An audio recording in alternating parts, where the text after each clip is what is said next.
সকাল সকাল পরোটা বানিয়েছি, আম কেটেছি, মাংস গরম করেছি। এখন এই তো আমরা সবাই মিলে সকালের নাস্তা করে নেব।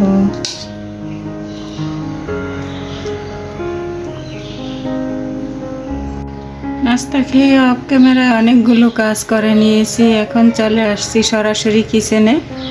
তো আগামীকাল আল্লাহর রহমতে মেহমান আসবে, তো মেহমানের উদ্দেশ্যে একটু পিঠা বানাবো আর সেটাই আপনাদের সাথে শেয়ার করব। তো দেখুন কি পিঠা বানাচ্ছি।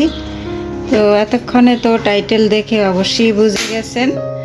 তো এখানে একটু দুধ পাকন পিঠা বানাবো, যার জন্য এই তো পরিমাণ মতো পানি দিয়ে পানিটা ভালো করে ফুটিয়ে নেব।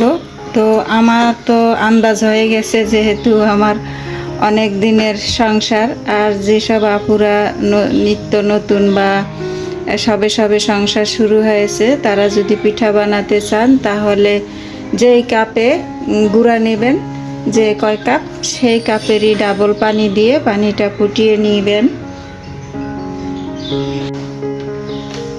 স্বাদের ব্যালেন্সের জন্য একটু লবণ দিয়ে দিচ্ছি। এখন ভালো করে পানিটাকে ফুটিয়ে নেব।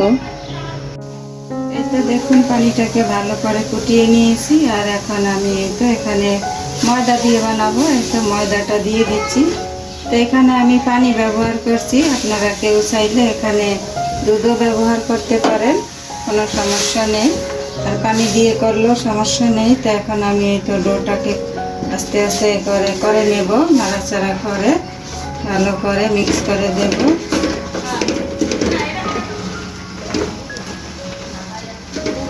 এই তো ময়দাগুলো সেদ্ধ করে নিয়েছি। এখন চুলা থেকে নামিয়ে হালকা ঠান্ডা করে তারপরে ডোটা তৈরি করে নেব। খামিটা আমি একটা বলের মধ্যে ঢেলে নিয়ে একেবারে ডাইনিংয়ে চলে আসছি, কারণ রান্নাঘরে অন্ধকার, কারেন্ট চলে গেছে। তাই এখন এই তো যেমন হাতে এই যে সহ্য হয়, এই যে দেখতে পাচ্ছেন, সেই অবস্থায় কিন্তু খামিটাকে সুন্দর করে ঠেসে ঠেসে এই তো মাথা নিতে হবে আর ডোটা তৈরি করতে হবে। এই যে দেখুন আমি কিন্তু গরম আছে, যেমন আমার হাতে আর কি সহ্য হয়, সেই অবস্থায় তো মতে নিচ্ছি। তো আসলে এই পিঠা তৈরির গোপন রহস্যই হচ্ছে কিন্তু এই খামিটা যত ভালোভাবে আপনি মথে নিতে পারবেন, যত স্মুথ হবে খামিটা, আপনার পিঠাও তত সুন্দর হবে, ফাটবে না বা ভেঙেও যাবে না। তো আমি এইভাবে এই তো খামিটা মথে নিচ্ছি। তো আসসালামু আলাইকুম, কেমন আছেন সবাই? আশা করছি প্রিয় ভাই বোনেরা ও দিদিমণিরা, কাছে কিংবা দূরে, দেশ কিংবা দেশের বাহিরে, যে যেখানে আছেন, আল্লাহর আশিস রহমতে সবাই ভালো আছেন এবং সুস্থ আছেন। আমিও আলহামদুলিল্লাহ। তো কী অবস্থা, সবাই ঈদ কেমন কাটলো অবশ্যই কমেন্টে জানাবেন। তো আমারও যেমনই কেটেছে সবসময় বলবো আলহামদুলিল্লাহ, এছাড়া আর বলার কিছু নেই।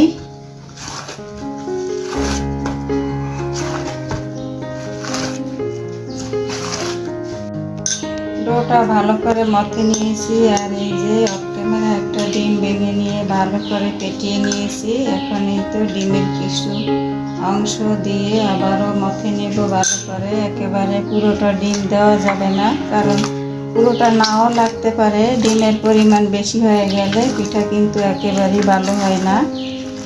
এই তো আমি আস্তে আস্তে করে এখন আরও সুন্দর করে মেখে নেব।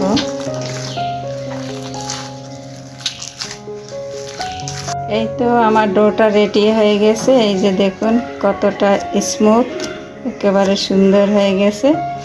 এখন এই তো পিঠাগুলো তৈরি করে নেব। আর এই যে দেখুন আমার একটা ডিম কিন্তু পুরোটা লাগে না, অর্ধেকটার মতো লেগেছে।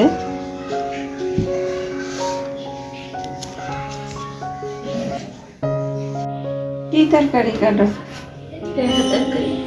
রেহা দিয়ে। আজকে গোস্ত খাবা না? না, আজকে কি রান্না করবা রেহা দিয়ে আর কি দিয়ে? মাছ আছে, ডাল আর কুমড়া ভাজি। আজকে মাছ খাইবে, ভাজি ভুজি খাইবে, আজকে আর গোস্ত খাইবে না। সেই জন্য নিপাই যে সবজি কেটে নিয়েছে, রেহা বা চিচিঙ্গা যে যে নামে চেনে। কি মাছ দিয়ে রান্না করবা? রুই মাছ।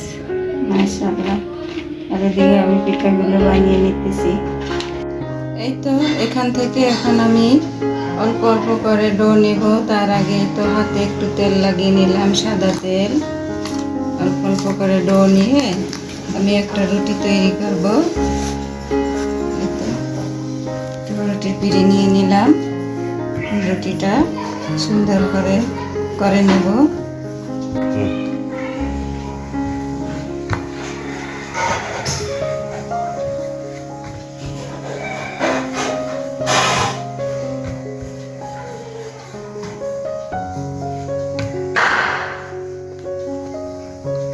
এই তো আমি ছোট্ট একটা রুটি বানিয়ে নিয়েছি। এটা চাইলে আপনারা বড় করে বানাতে পারেন, তো আমি ছোট করে বানিয়েছি। এই তো দেখুন, এখন একেবারে সহজভাবে আমি কেটে কুটে নেব। এই তো একটা রুটিকে আমি 4 ভাগ করে নিলাম। এই তো দেখতেই পেয়েছেন। এখন আমি ডিজাইন করে নেব। দেখুন, একবারে সহজভাবে আমি দেখানোর চেষ্টা করছি। এটা হাতেও ডিজাইন করা যায়, একেবারে সহজভাবে আমি দেখিয়ে দিলাম। একটা চামচের সাহায্যে আমি ডিজাইনগুলো করে নিচ্ছি। দেখুন কত সুন্দর একটা হয়ে গেল ডিজাইন।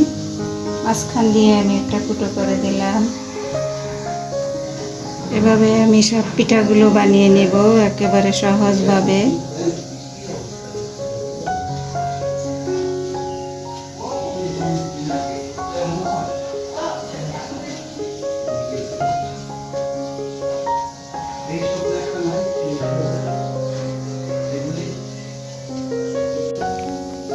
এই তো আরো একটি রুটি বানিয়ে নিয়েছি। তার আগে এই তো একটি রুটি দিয়ে 4টি পিঠা হয়েছে। দেখুন মাশাআল্লাহ কত সুন্দর ডিজাইন।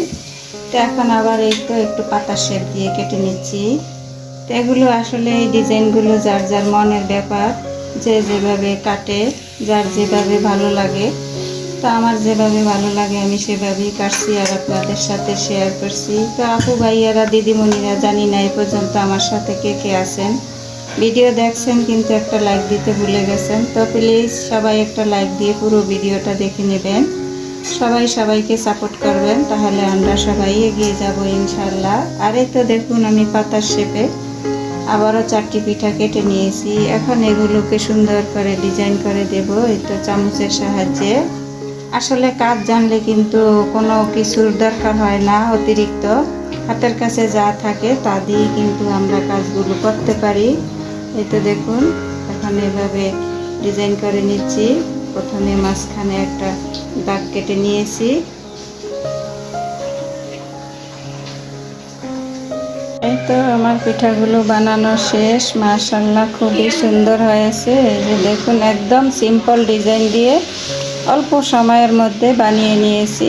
একেবারে অল্প সময়ের মধ্যে একেবারে সিম্পল ডিজাইন দিয়ে এখন ভাজাভাজির পালা। বাজতে চলে যাব এখন চুলায়।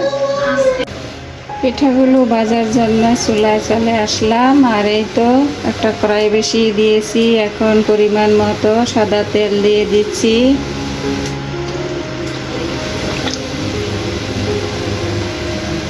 তেলটা ভালো করে গরম করে চুলার আঁচটা মিডিয়ামে করে দিয়ে এখন একটু বিসমিল্লাহ করে পিঠাগুলো দিয়ে দিচ্ছি। এক এক করে আমি এভাবে পিঠাগুলো ভেজে নেব। এই পিঠাগুলো একটু ডুবো তেলের মধ্যেই ভাজতে হয়।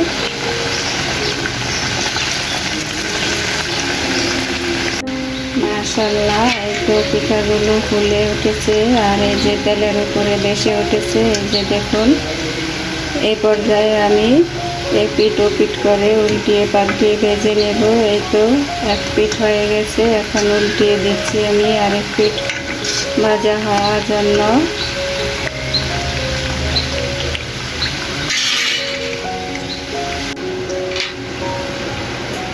এই তো মাশাআল্লাহ আমার এক ব্যাচ পিঠা হয়ে গেছে ভাজা। এই তো দেখুন কি সুন্দর নকশাগুলো, একদম একটুও কিছু হয়নি। এই যে আর একটা পিঠো মাশাআল্লাহ ফেটে যায় নাই, খুব সুন্দরভাবে ভাজা হয়ে গেছে। এখন এই তো আমি তুলে নিতেছি। এই পিঠাগুলো কিন্তু ধৈর্য সহকারে ভেজে নিতে হয়, তা না হলে উপর থেকে হয়ে যায় আবার ভিতরে কাঁচা থেকে যায়। চুলার আঁচটা মিডিয়ামে রেখে তারপরে এভাবে ভেজে নিতে হয় ধীরে ধীরে। সব কিছুরই একটা ধৈর্যের ব্যাপার আছে। এখন এই তো আমি আরো কিছু পিঠা দিয়ে দিচ্ছি।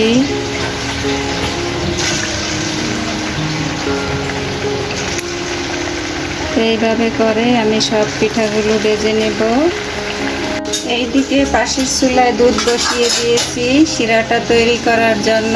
এখন দিয়ে দিচ্ছি স্বাদ অনুযায়ী চিনি, আর দিয়ে দেব তেজপাতা, এলাচি, দারুচিনি একটু সুগন্ধির জন্য। তো এখন শিরাটা আমি জাল করে সুন্দর করে শিরাটা তৈরি করে নেব। দুধটা ভালো করে ফুটিয়ে নিয়েছি, আর এই তো মশলা থেকে খুব সুন্দর একটা সুগন্ধি বের হয়েছে।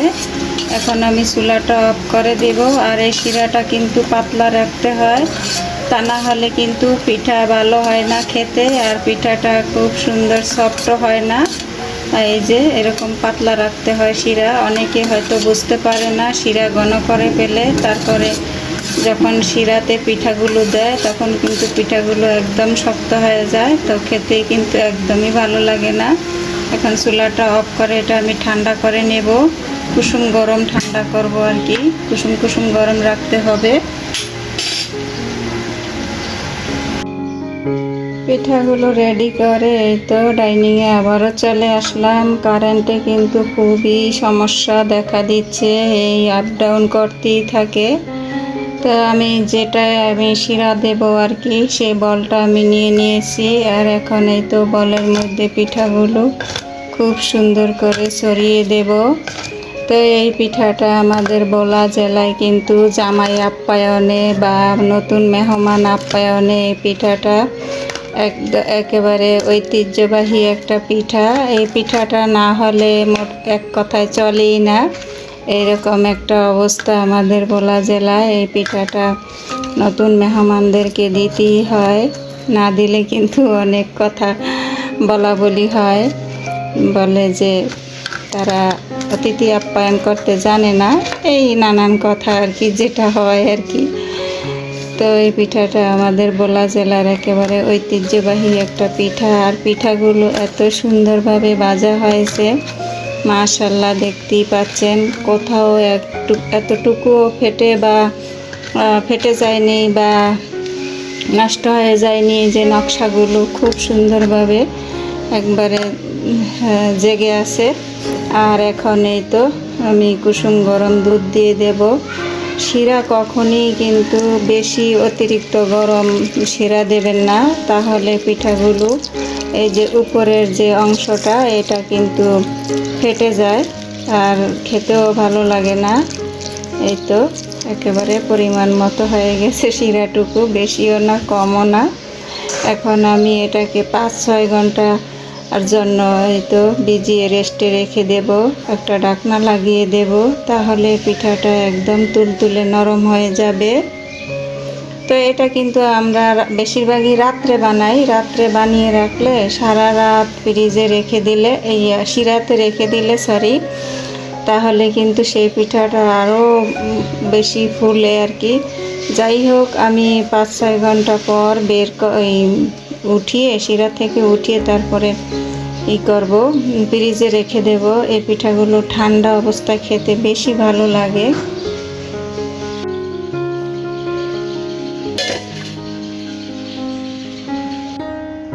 ফিরে আসছি 6 ঘন্টা পর।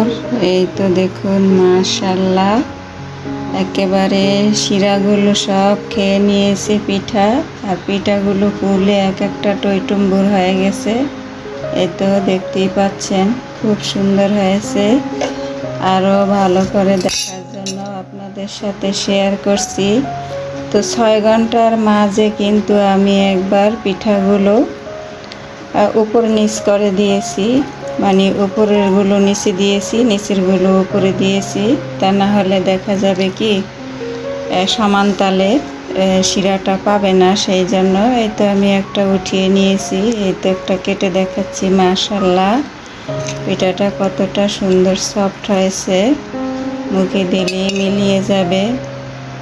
তো আপনারাও একবার এভাবে ট্রাই করে দেখবেন, খেতে খুবই ভালো লাগে, খুবই মজার একটা পিঠা। তো আমার আজকের ভিডিওটি এই পর্যন্তই, দেখা হবে আবার নতুন কোনো ভিডিওর মাধ্যমে। সেই পর্যন্ত সবাই ভালো থাকবেন, সুস্থ থাকবেন, নিরাপদে থাকবেন। আল্লাহ হাফেজ। আসসালামু আলাইকুম আ রহমতুল্লাহি আ বারাকাতুহু।